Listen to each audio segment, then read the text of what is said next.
প্রিয় দর্শক, আপনাদেরকে আমন্ত্রণ জানাচ্ছি বিল্ট ইন হেলথ টক পর্ব ৫-এ। সঙ্গে আমি আছি ডক্টর সায়েদ আবিদ।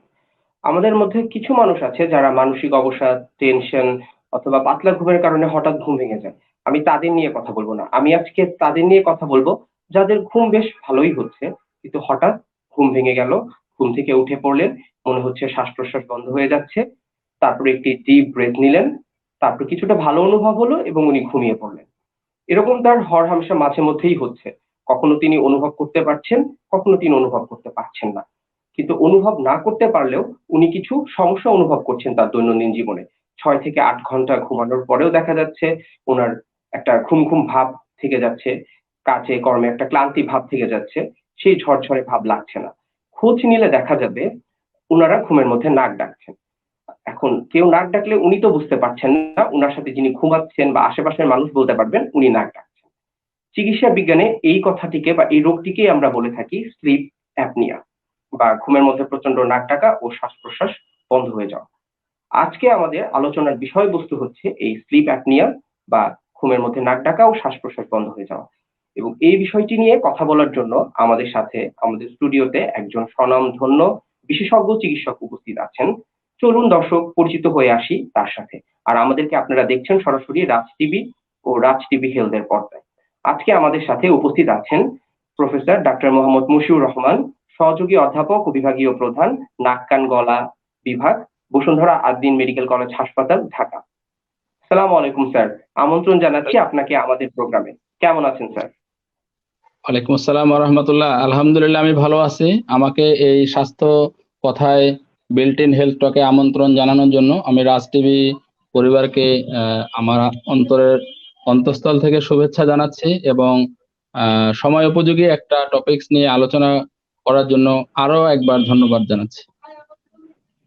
স্যার, অসংখ্য ধন্যবাদ এবং কৃতজ্ঞতা জ্ঞাপন করছি আপনাকেও স্যার, আপনার ব্যস্ততম সময় থেকে কিছুটা সময় বের করে আমাদেরকে দেওয়ার জন্য। স্যার, স্লিপ অ্যাপনিয়া নিয়ে আশা করি স্যার আপনার মূল্যবান তথ্য এবং পরামর্শগুলো আমার দর্শকদের অনেক কাজে লাগবে। স্যার, মূল কথায় আলোচনায় যাওয়ার আগে আমি একটু চলে যাব আমার দর্শকদের কাছে। প্রিয় দর্শক, আপনারা যারা আজকে রাজ টিভি ও রাজ টিভির হেলথ পর্দায় আমাদেরকে দেখছেন, আপনারা জানেন আমরা আজকে কথা বলবো স্লিপ অ্যাপনিয়া নিয়ে। আমাদের প্রোগ্রামটি বিল্ট ইন হেলথ টক পর্ব ৫। আমাদের এই প্রোগ্রামের scientific partner SK pharmaceuticals, powered by built in. আজকে আমাদের সাথে উপস্থিত আছেন professor doctor Mohammad Mashiur Rahman sir. আর আজকে দর্শক, আপনাদের যদি কোনো কোশ্চেন থেকে থাকে আপনারা কমেন্ট বক্সে যাবেন, ওখানে গিয়ে আপনাদের কোশ্চেনটি লিখবেন, সাথে আপনার নাম এবং বয়সটি লিখবেন। এবার আমি চলে যাব আমাদের অতিথি প্রফেসর ডক্টর মশিউর রহমান স্যারের কাছে। স্যার, শুনতে পাচ্ছেন আপনি আমাকে? স্যার, প্রথমে যে কোশ্চেনটি আমি বলবো, স্লিপ অ্যাপনিয়া স্যার একটি মেডিকেল টার্ম, হয়তোবা আমাদের দর্শকের কাছে এটা কিছুটা জটিল স্যার। আপনি যদি একটু আমাদেরকে বুঝিয়ে বলতেন আসলে স্লিপ অ্যাপনিয়া বলতে আমরা কি বুঝি? আসলে আমরা তো স্লিপ অ্যাপনিয়া, যেটা সহজভাবে বললে স্লিপ মানে তো ঘুম, এটা আমরা সবাই জানি। আর অ্যাপনিয়া মানে হচ্ছে শ্বাস বিরতি, শ্বাস বন্ধ হয়ে যাওয়া, মানে ব্রেথ হোল্ড হয়ে যাওয়া। আমরা শ্বাস নিচ্ছি, শ্বাস বন্ধ হয়ে যাচ্ছে। During the sleep, breath hold during the sleep, that is called sleep apnoea. এটা ঘুমের মাঝে হতে হবে। শ্বাস বন্ধ হওয়া ঘুমের মাঝে যদি হয় তাহলে এটা স্লিপ অ্যাপনিয়া হবে, এবং সেটা প্রত্যেকটা শ্বাস বন্ধ হওয়া 10 সেকেন্ডের বেশি হবে। যদি 10 সেকেন্ডের কম বন্ধ হয় তাহলে হাইপো অ্যাপনিয়া হবে, আর শ্বাস বন্ধ যদি 10 সেকেন্ডের বেশি হয় এটা অ্যাপনিয়া হবে। এবং এই রোগীরা সাধারণত 90% উপরে প্রচন্ড আকৃতিতে নাক ডাকে, যে তার নাক ডাকার কারণে তার স্ত্রী বা পরিবার পরিজন বা ছেলে সন্তান তারা তার সাথে ঘুমাতে পারে না। হ্যাঁ, এক রুমে ঘুমাতেই পারে না। আর আমাদের দেশ থেকে যে সমস্ত প্রবাসী বিদেশে থাকে তারা সাধারণত মেসে থাকে, তাদের মেসের রুমমেটরা এত কমপ্লেন করে যে তার কারণে তারা একদম ঘুমাতে পারে না। প্রচন্ড আকারে নাক ডাকে এবং নাক ডাকতে ডাকতে হঠাৎ করে তার শ্বাস বন্ধ হয়ে যায়। অনেক নাক ডাকতেছে, হঠাৎ করে 10 সেকেন্ড শ্বাস বন্ধ, 20 সেকেন্ড শ্বাস বন্ধ, 30 সেকেন্ড শ্বাস বন্ধ, ইভেন 1 মিনিট 1.5 মিনিট পর্যন্ত শ্বাস বন্ধ হয়ে যায়। এবং পাশের স্ত্রী উনি মনে করে, বা রুমমেট উনি মনে করে যে উনি মনে হয় মারা গেছে, অথবা ওনার শ্বাস কেন বন্ধ হয়ে আছে, এবং তারা কিন্তু খুবই ভয় পায়। এই যে একটা অবস্থা, ঘুমের ভিতরে শ্বাস বন্ধ হয়ে যাওয়া, হ্যাঁ, এবং সাথে নাক ডাকা, এই জিনিসটাই হলো স্লিপ অ্যাপনিয়া। ওকে, ধন্যবাদ স্যার, অসংখ্য ধন্যবাদ। আপনি এত জটিল একটা মেডিকেল জার্গনকে সহজ সাবলীল ভাষায় ইনফরমেটিভ ওয়েতে স্যার আমাদেরকে জানালেন স্যার। স্যার এরপরে একটু জানতে চাচ্ছিলাম স্যার, এই যে সমস্ত রোগীরা স্লিপ অ্যাপনিয়াতে ভুগছিলেন তারা স্যার কি কি অভিযোগ নিয়ে আপনাদের কাছে আসেন স্যার?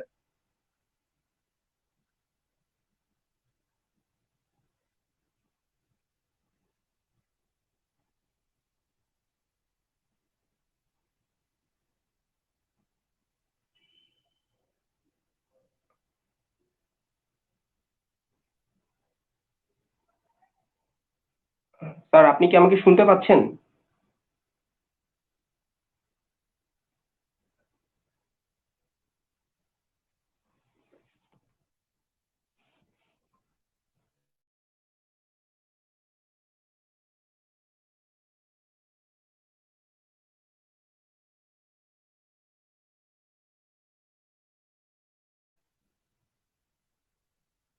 হ্যালো স্যার, আপনি কি আমাকে শুনতে পাচ্ছেন? হ্যাঁ, আমি এখন শুনতে পাচ্ছি। আমি মনে হয় ডিসকানেক্টেড হয়ে গেছিলাম মাঝখানে। এখন শুনতে পাচ্ছি। স্যার শুনতে পাচ্ছেন? স্যার সরি, একটু নেটের প্রবলেম ছিল স্যার। আমি এবার জানতে চাচ্ছিলাম স্যার, স্লিপ অ্যাপনিয়া এই সমস্ত রোগীরা স্যার কি কি অভিযোগ নিয়ে স্যার আপনাদের কাছে আসেন, যদি একটু বুঝিয়ে বলতেন।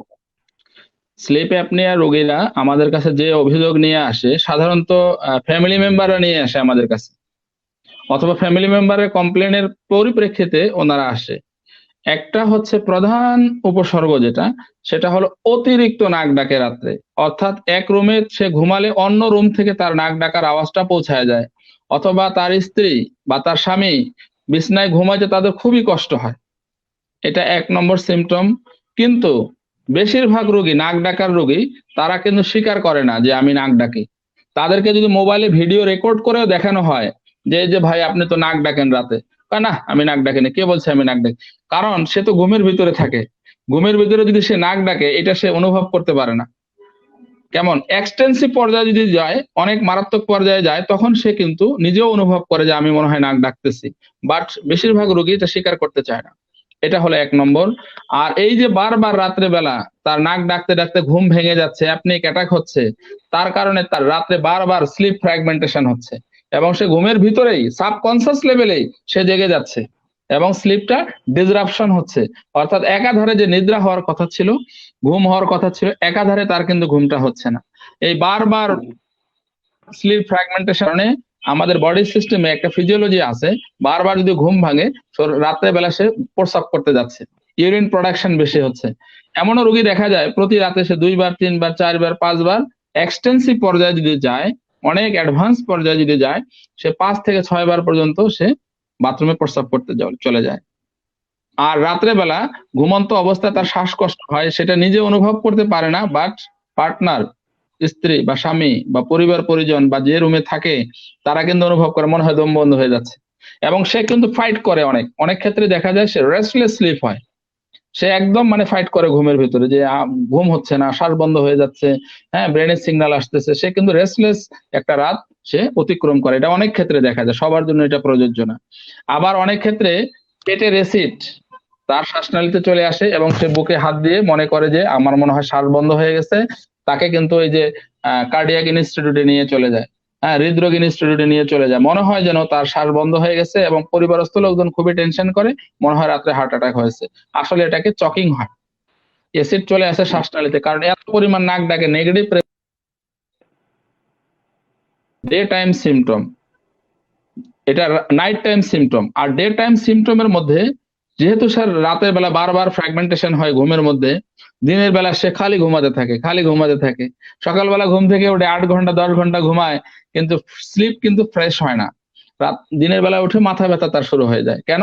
রাত্রে বেলা অক্সিজেন কমে যাওয়ার কারণে বডিতে তার মর্নিং হেডেক হয়। এবং অফিসে যাচ্ছে, সে অফিসে গিয়ে সকালে মিটিং অ্যাটেন্ড করতেছে, সে স্লিপি থাকতেছে, কাজ করতেছে, লিখতে গিয়ে সে স্লিপি থাকতেছে। কারণ রাতে তার ঘুম পরিপূর্ণ না হওয়ার কারণে সারাদিন সে ড্রাউজি থাকে, স্লিপি থাকে। গাড়ি চালা দেখা স্যার গেল সিগন্যাল পড়ছে, ধন্যবাদ। ওখানে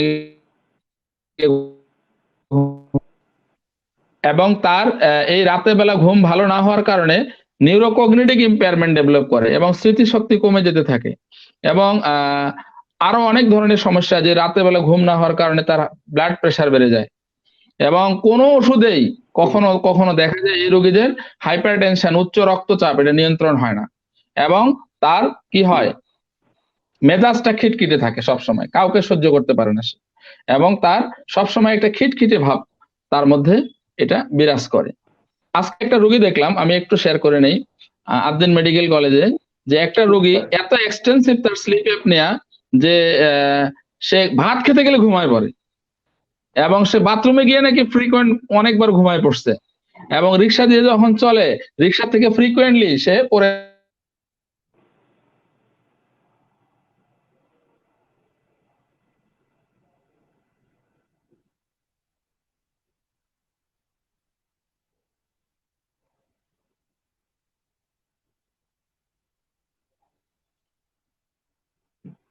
প্রিয় দর্শক, আপনারা দেখছিলেন বিল্ট ইন হেলথ টক পর্ব 5 এবং আমাদের সাথে উপস্থিত ছিলেন professor doctor Mohammad Mashiur Rahman sir. দর্শক, আপনারা আজকে যারা এই প্রোগ্রামটি উপভোগ করছিলেন, আপনারা জানেন আমরা স্লিপ অ্যাপনিয়া নিয়ে কথা বলছিলাম, এবং আমাদের প্রোগ্রামের scientific partner SK pharmaceuticals powered by built in. Doctor, like, comment, share করে আমাদের সাথেই থাকবেন, এবং আপনার একটি শেয়ারই কিন্তু পারে ইনফরমেশন গুলোকে অনেক মানুষের কাছে পৌঁছে দিতে। আমরা আছি, এবং আপনার যে কোনো মতামত কমেন্ট বক্সে গিয়ে আমাদেরকে জানাবেন, নাম, বয়স এবং আপনার সমস্যাটি মেনশন করে।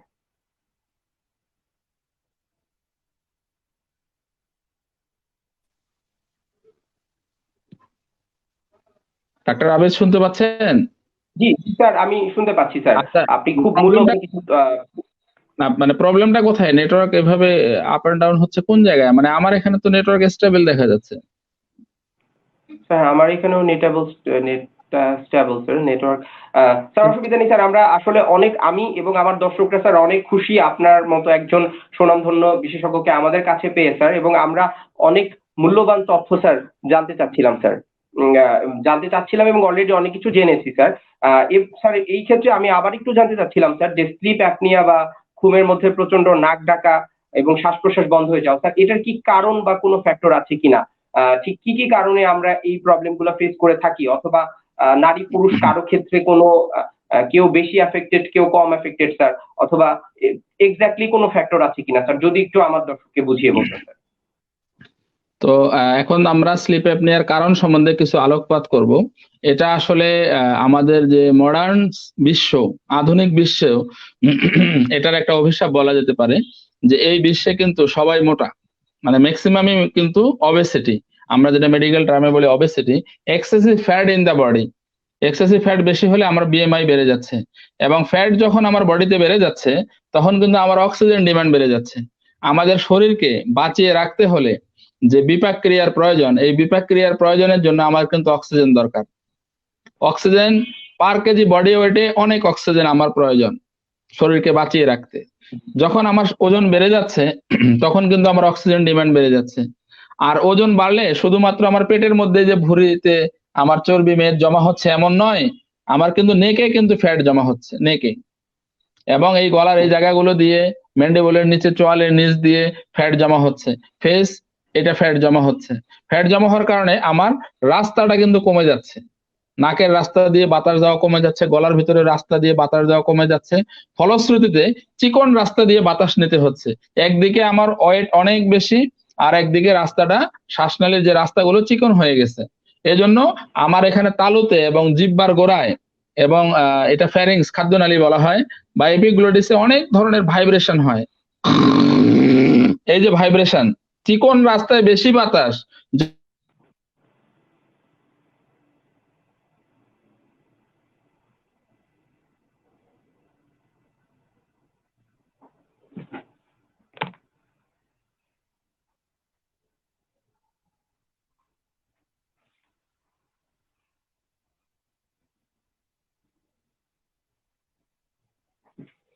পাচ্ছেন ডাক্তার আবে?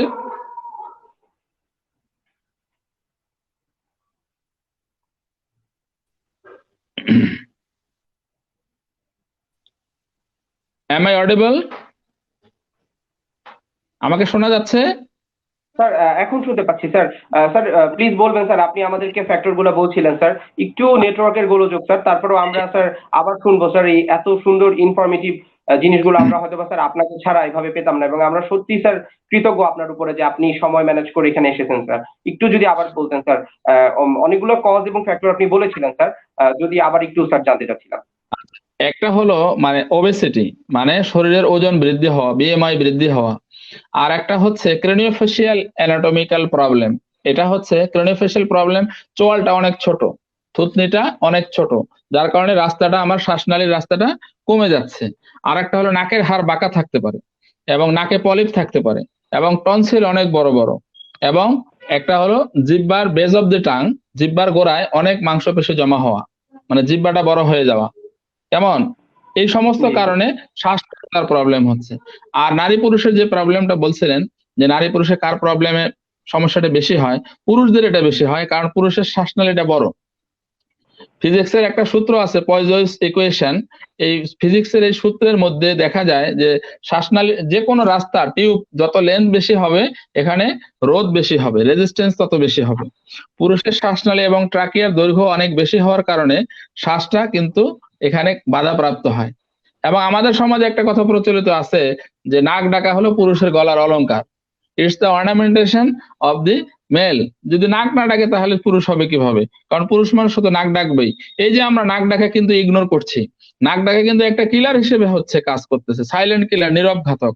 নাক ডাকছে, আপনি এতে আক্রান্ত হচ্ছে, অথচ সমাজের মানুষ নাক ডাকাকে রোগী মনে করে, নাক ডাকাকে রোগী মনে করে না। তো এই রাস্তা দিয়ে যখন আমার বাতাস নিতে অসুবিধা হচ্ছে, তখন পুরুষের ক্ষেত্রে এই নাক ডাকা এবং স্লিপ অ্যাপনিয়ার আক্রান্তের হার বেড়ে যাচ্ছে, এবং নারীরা সাধারণত কম আক্রান্ত হয়, বাট আক্রান্ত হয় না যে এমন নয়, সাধারণত কম আক্রান্ত হয়। আর একটা হলো বয়সের কথা আমি যদি অ্যাড করি, বয়সকালে যখন মানুষের বয়স বাড়তে থাকে, মাসেল টোন, আমাদের বডি মাসেল টোন এবং আমাদের খাদ্যনালী এবং শ্বাসনালী যে মাসেল টোন, এই টোনটা কিন্তু কমে যায়। মাসেল টোন কমে গেলে মাসেল খুব রিল্যাক্স হয়ে যায়, এবং তখন তারা কিন্তু নাক ডাকতে থাকে এবং অ্যাপনিক অ্যাটাকে আক্রান্ত হয়। স্যার ধন্যবাদ স্যার, কারণ ফ্যাক্টর সবকিছু আমাদেরকে বুঝিয়ে বলার জন্য স্যার। স্যার আপনার কাছ থেকে একটা গুরুত্বপূর্ণ জিনিস শিখেছি স্যার আমরা। স্লিপ অ্যাপনিয়া অনেক সময় আমরা শকিং বা কোনো কার্ডিয়াক কজ বা অন্য কোনো কিছু হিসেবে আমরা ভুল করতে পারি বা আমাদেরকে একটা মিসলিড করতে পারে স্যার। সেক্ষেত্রে স্যার আমাদেরকে যদি একটু বলতেন আমার দর্শকদেরকে যে কিভাবে আমরা স্লিপ অ্যাপনিয়ার একটা কনফার্ম ডায়াগনোসিস, মানে বুঝতে পারবো যে না আমি স্লিপ অ্যাপনিয়াতেই ভুগছি। এটার জন্য স্যার সিমটম গুলোর সাথে সাথে কোনো টেস্ট বা কিভাবে আমরা করতে পারি যদি একটু বলতেন স্যার আমাদেরকে। আচ্ছা, স্লিপ অ্যাপনিয়া ডায়াগনোসিস করার জন্য প্রথমে তো আমরা হিস্ট্রি নিব, এবং এখানে খুবই একটা ইম্পর্টেন্ট হিস্ট্রি, সেটা হলো উইটনেস অ্যাপনিয়া। উইটনেস অ্যাপনিয়া মানে ফ্যামিলির কোনো একজন লোকজন তাকে সাক্ষী দিবে যে ঘুমাইতে ঘুমাইতে সে নাক ডাকতে ডাকতে হঠাৎ করে তার নাক ডাকা বন্ধ হয়ে যায়। এটা কিন্তু ইম্পর্টেন্ট ক্লু। নাক ডাকতেছে, নাক ডাকতেছে, হঠাৎ করে নাক ডাকা নাই, 10 সেকেন্ড, 20 সেকেন্ড, 30 সেকেন্ড নাক ডাকা চলে গেছে। এই যে witness apnoea most important factor, যে নাক ডাকতে ডাকতে হঠাৎ করে নাক ডাকা নাই কেন, নাক ডাকার ছন্দ কেন পতন হলো, এই ক্লুতেই কিন্তু আমরা মূলত অবশ্যই অবশ্যই এই রোগীকে স্লিপ টেস্ট করাবো। স্লিপ টেস্ট, এটাকে বলা হয় ঘুমের পরীক্ষা। ঘুমের আবার কি পরীক্ষা ঘুমন্ত অবস্থায়, এটাকে বলা হয় পলিসomnography। ঘুমের একটা পরীক্ষা আছে, এই পরীক্ষাকে বলা হয় পলিসomnography। সারা রাত রোগী ঘুমাবে, শরীরে কিছু লিড লাগানো থাকবে, চেস্টে বেল্ট থাকবে, নাকে একটা ক্যানুলা থাকবে, জাস্ট সে সারা রাত ঘুমাবে এবং রেকর্ড হতে থাকবে। পরবর্তীতে কম্পিউটারে এই মেশিনটা লাগাই দিলেই পুরা রাত্রে রেকর্ড আসবে। এমনও দেখা যায় ঘন্টায় 50 বার শ্বাস বন্ধ হয়ে গেছে, এমনও দেখা যায় 30 বার, 40 বার, 50 বার, 60 বার। এক রোগীকে তো পেলাম মনে হয় 70 বারের মতো, অর্থাৎ প্রত্যেক মিনিটে মিনিটে তার শ্বাস বন্ধ হয়ে যায়। এটাকে বলা হয় পলিসomnography। দর্শকদের উদ্দেশ্যে আমি বলছি আবার, কারণ এই টার্মটা তো খুবই একটা নতুন টার্ম দর্শকদের জন্য হয়তো হবে। অবশ্যই স্যার। পলিসomnography, পলিসomnography সারা রাত তাকে ঘুমাতে হবে। স্লিপ ল্যাব আছে, স্লিপ ল্যাবে সে ঘুমাবে। অথবা যদি এমন হয় যে স্লিপ ল্যাবে যেতে চাচ্ছে না, অথবা আননোন একটা পরিবেশ, স্লিপ ল্যাবে যাব ওখানে ঘুমাবো, অনেকের ঘুম হয় না, সেক্ষেত্রে একটা অপশন আছে যে বাসায় বসে হোম স্লিপ টেস্ট করতে পারে। স্লিপ টেকনিশিয়ানকে আমরা বলে দেব যে সে ওই বাড়িতে চলে যাবে, নাম ঠিকানা নিয়ে চলে যাবে এবং সমস্ত মেশিন যন্ত্র হ্যাঁ ফিট করে দিয়ে আসবে এবং তাকে ডেমনস্ট্রেট করে দিয়ে আসবে এবং পরের দিন সকালে ঠিক সে গিয়ে এই ডিভাইসটা খুলে নিয়ে আসবে বডি থেকে, নিয়ে এসে কম্পিউটারে অ্যানালাইসিস করবে। এটা হলো first night for diagnosis, sleep apnoea আছে কি নাই, কেমন। আর দ্বিতীয় রাত্রে যদি স্লিপ অ্যাপনিয়া থাকে, আমরা একটা সিপ্যাপ মেশিন, যেটা মাস্কের মতো এখানে নাকে নিয়ে রাখতে হয়, সিপ্যাপ দিয়ে আমরা টাইট্রেশন দিব যে তার এই স্লিপ অ্যাপনিয়ার উন্নয়ন হচ্ছে কিনা, সিপ্যাপ ডিভাইস দিয়ে স্লিপ অ্যাপনিয়ার রোগী কোনো বেনিফিটেড হচ্ছে কিনা। সেকেন্ড নাইটে আমরা টাইট্রেশন, এটাকে বলা হয় টাইট্রেশন বা অনুমাপন বাংলায় বলা হয়, যে অক্সিজেন থেরাপিটা তার অ্যাডিকুয়েট কাজ করছে কিনা। 90%, 80%, এক রোগীকে দেখলাম 57% অক্সিজেন নেমে যাচ্ছে রাত্রেবেলা যখন সে শ্বাস বন্ধ হয়ে যাচ্ছে। 57% ব্লিপ, ক্যান ইউ ইমাজিন? 57%, 60% অক্সিজেন, কত অক্সিজেন ঘাটছে তার বডিতে, মাল্টি সিস্টেম জি অর্গান হ্যাঁ হ্যাঁ। কিন্তু তার ফেল হয়ে যাচ্ছে। তো আমরা সেকেন্ড নাইটে টাইট্রেশন দিই, এটা একটা বিষয়। আর একটা বিষয় হলো যে একটা এন্ডোস্কোপি পরীক্ষা আছে, এটাকে বলা হয় ডিআইএসসি ডাইস, আমরা ইএনটি সার্জন, স্লিপ সার্জন তারা বলি ডাইস। এই ডাইসটা হলো ঘুমের ইনজেকশন দিয়ে রোগীকে ঘুম পাড়াই, ঘুম পাড়ানোর পরে নাকের মাধ্যমে আমরা একটা এন্ডোস্কোপি করি, নাকে দেখি, গলায় দেখি, শ্বাসনালীতে দেখি কোন লেভেলে তার অবস্ট্রাকশন আছে। এই এন্ডোস্কোপি মূলত এই দুইটা পরীক্ষা দিয়েই আমরা স্লিপ অ্যাপনিয়া রোগটা নির্ণয় করে থাকি। স্যার অসংখ্য ধন্যবাদ স্যার, আবারও আপনাকে এত সুন্দর সুন্দর ইনফরমেশন আমাদেরকে দেওয়ার জন্য স্যার। স্যার আমি একটু কমেন্ট বক্সে চলে যাব আমার দর্শকদের কাছে স্যার। আমার একজন দর্শক জানতে চেয়েছিলেন স্যার স্লিপ টেস্ট এবং সিপ্যাপ এগুলোর কস্ট বা খরচ সম্পর্কে স্যার, এবং এগুলো কি সব হসপিটালেই হচ্ছে হাতের কাছে, যদি একটু বলতেন স্যার। আসলে স্লিপ এটা খুবই একটা অ্যাপনিয়া, যে স্লিপ অ্যাপনিয়া এই রোগটা খুবই একটা আন্ডার ডায়াগনোসড এবং সো আন্ডার ট্রিটমেন্ট। ডায়াগনোসিসই হচ্ছে না, জনগণও জানে না, এবং এটা রোগও নির্ণয় হচ্ছে না, এবং হচ্ছে আমরা ফিজিশিয়ানরাও এই পরিমাণ এই ব্যাপারে জানি না, এবং ফলশ্রুতিতে এটা ট্রিটমেন্টের নিচে থেকে যাচ্ছে, ট্রিটমেন্টে আসছে না। স্লিপ এটা আসলে স্লিপ টেস্ট এটা কিন্তু অনেক টাকা লাগে, আসলে ব্যয়বহুল টেস্ট। হসপিটাল হুম। ভেদে কোনো কোনো জায়গায় এটা 18,000, কোনো কোনো জায়গায় এটা 20,000। হ্যাঁ, আবার কেউ কেউ আছে এটা একটু কম রেটে 8-10 হাজার টাকাতেও তারা হোম স্লিপ টেস্ট করতে পারে। কারণ হসপিটালে একটা এসে স্লিপ টেস্ট করতে গেলে কেবিন ভাড়া লাগে এবং স্লিপ টেস্ট লাগে। সেক্ষেত্রে দর্শক পেশেন্টদের সাশ্রয়ের জন্য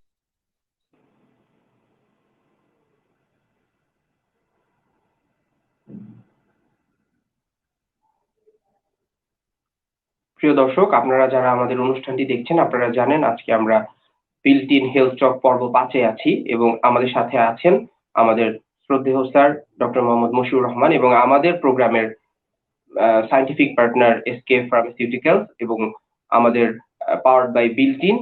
প্রিয় দর্শক, আপনারা আমাদের সাথে থাকবেন লাইক, কমেন্ট, শেয়ারের মাধ্যমে। আপনার একটি শেয়ারই কিন্তু আরো অনেককে জানিয়ে দিবে স্লিপ অ্যাপনিয়া সম্পর্কে। স্যার শুনতে পাচ্ছেন আপনি আমাকে স্যার এখন? জি জি শুনতে পাচ্ছি। স্যার অসংখ্য ধন্যবাদ স্যার আমার আমার যে প্রশ্ন করেছেন স্যার, প্রশ্নকর্তার প্রশ্নের উত্তর দেওয়ার জন্য। প্রিয় দর্শক, আমাদের সাথেই থাকবেন, আমরা চেষ্টা করব আপনাদের সব প্রশ্নের উত্তর দেওয়ার জন্য। স্যার এবার একটু জানতে চাচ্ছিলাম স্লিপ অ্যাপনিয়া, যেহেতু স্যার আপনিই বললেন যে একটি আন্ডার ডায়াগনোসড এবং আন্ডার ট্রিটেড কন্ডিশন, স্যার সেই ক্ষেত্রে এটা ট্রিটমেন্ট সম্পর্কে যদি একটু জানতে চাবো স্যার, বিকজ আমার দর্শকরা হয়তো মনে করছেন আমি নাক ডাকছি এটা একটি সিভিয়ার সমস্যা, তাহলে কি এই সমস্যার কোনো সমাধান নেই? কিন্তু স্যার আপনাদের মতো লিজেন্ডরা থাকলে অবশ্যই এটার সমাধান আছে। তো আমি আপনার মাধ্যমে আমার দর্শকদেরকে জানাতে চাই প্রপার সময়ে প্রপার চিকিৎসার মাধ্যমে স্লিপ অ্যাপনিয়া থেকে আমরা রিকভারি করতে পারি, যদি একটু ট্রিটমেন্ট সম্পর্কে বলতেন স্যার। ট্রিটমেন্ট সম্বন্ধে আমি বলার ক্ষেত্রে শুরুতে বলবো যে কনজারভেটিভ ট্রিটমেন্ট, এটা প্রিভেনশন করব আমরা, যে স্লিপ অ্যাপনিয়ার এই রোগী যারা নাক ডাকে এবং শ্বাস বন্ধ হয়ে যায় তাদেরকে কোনো অবস্থায় ঘুমের ওষুধ দেওয়া যাবে না। Sleeping pill is contraindicated, absolutely contraindicated for the sleep apnoea patient. কোনো অবস্থাতেই স্লিপ অ্যাপনিয়া রোগীকে ঘুমের ওষুধ দেওয়া যাবে না। কিছু কিছু ঘুমের ওষুধ আছে যেটা খুবই কশাসলি আমরা দিয়ে থাকি, সেটা একটা আমরা দিতে পারি, সেটা খুবই মানে সতর্ক হয়ে। ইন জেনারেলি স্লিপিং পিল দেয়া যাবে না। কারণ ঘুম হচ্ছে না রাত্রে, ডাক্তার সাহেবের কাছে গেল, ডাক্তার সাহেব একটা ঘুমের ওষুধ দিয়ে দিল, এটা কখনোই করা যাবে না। এবং নিজেও, রুগীকেও এটা জানা থাকতে হবে এবং ডাক্তারকেও জানা থাকতে হবে। এখান থেকে আমি কিন্তু ডাক্তারদেরকেও একটা মেসেজ দিতে চাই, স্লিপিং পিল দেয়া যাবে না, কারণ স্লিপিং পিল কিন্তু রেসপিরেটরি ডিপ্রেশন করে এবং তার কিন্তু আরো শ্বাস যে ঘাটতি, ইনক্লুডিং ডেথ পর্যন্ত হতে পারে। তো এটা একটা বিষয়। আর একটা হচ্ছে যে ঠান্ডা সর্দি লেগে থাকে অনেক সময় এই রোগীদের, তো ঠান্ডার জন্য আমরা স্টেরয়েড স্প্রে দেই এবং ফেক্সোফেনাডিন ট্যাবলেট এগুলো আমরা খেতে দেই রোগীদেরকে, বা মন্টেলুকাস্ট অ্যালার্জি যাদের আছে এগুলো দেই। এবং একটা জিনিস যে লাইফস্টাইল মডিফিকেশন করতে হবে, যেহেতু obesity is one of the most important cause of sleep apnoea, so you have to reduce your weight and you have to acquire the ideal BMI of your body. তো আপনাকে exercise করতে হবে, lifestyle modification করতে হবে এবং vegetable একটু বেশি খেতে হবে এবং কার্বোহাইড্রেট ক্যালোরি ইনটেক আপনাকে কমাতে হবে যদি আপনি অবেস হয়ে থাকেন, যদি আপনি ওভারওয়েট হয়ে থাকেন। এটা একটা গেল। আর একটা হচ্ছে যে অনেকের জিহ্বা অনেক বড় থাকে, টাং ম্যাক্রোগ্লোসিয়া থাকে এবং থুতনিটা খুবই ছোট থাকে। এখানে কিছু ডিভাইস আছে যে টাং রিট্রেনিং ডিভাইস, ডেন্টাল সার্জন ভাইরা ওনারা বানিয়ে দেন টাং রিট্রেনিং ডিভাইস বা ম্যান্ডিবুলার অ্যাডভান্সমেন্ট ডিভাইস। দিলে হয় কি, থুতনিটা সামনের দিকে চলে আসে এবং জিহ্বা সামনের দিকে চলে আসে, সারা রাত সে আরামে ঘুমাতে পারে। এটা একটা বিষয়। আর একটা হচ্ছে যে যদি মডারেট এবং সিভিয়ার স্লিপ অ্যাপনিয়া।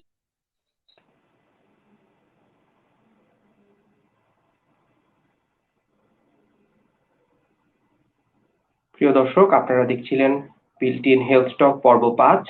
আমাদের সঙ্গে ছিলেন ডক্টর মোহাম্মদ মশিউর রহমান এবং আপনারা আমাদেরকে সরাসরি দেখতে পাচ্ছেন রাজ টিভি এবং রাজ টিভি হেলথের পর্দায়। আমাদের সায়েন্টিফিক পার্টনার এসকেএফ ফার্মাসিউটিক্যালস এবং পাওয়ার্ড বাই বিল্ট ইন। আপনারা লাইক, কমেন্ট, শেয়ার করে আমাদের সাথে থাকবেন। আপনার একটি শেয়ারই পারে স্লিপ অ্যাপনিয়া সম্পর্কে অনেককে জানাতে। এবং আমাদের সাথে থাকার জন্য অসংখ্য ধন্যবাদ।